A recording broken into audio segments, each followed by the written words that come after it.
L'impôt sur la fortune n'existe plus, mais attention, il a été remplacé par un autre impôt. Je t'explique ça. Alors en effet, l'impôt sur la fortune, qui concernait auparavant l'ensemble du patrimoine, que ce soit immobilier, les liquidités, les véhicules, les bijoux et autres, a été remplacé en 2018 par l'impôt sur la fortune immobilière, qui ne concerne plus que le patrimoine immobilier. Bien entendu, il est possible de réduire son impôt ou de l'éviter.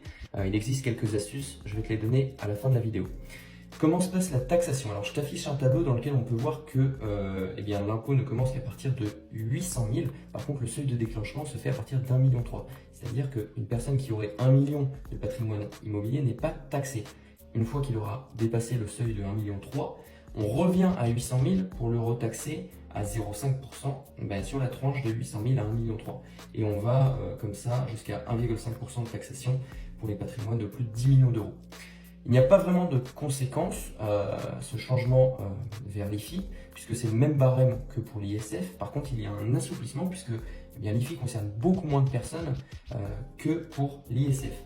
D'ailleurs, on le voit sur ce tableau, puisque après le changement en 2017, on voit que les recettes fiscales générées par l'impôt sur la fortune ont drastiquement baissé, puisqu'on passe à 1,9 milliard alors qu'on était à 5 milliards auparavant.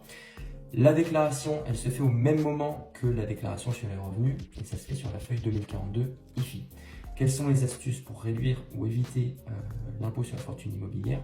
Tout d'abord, on a le don aux associations d'intérêt général, puisque 75% du montant donné est déductible de l'impôt. Les investissements en bois et forêt sont exonérés à hauteur de 100%. La résidence principale est-elle exonérée à hauteur de 30%, donc sur une résidence principale qui vaudrait 1 million d'euros, en fait seulement 700 000 euros rentrent dans l'assiette de l'IFI.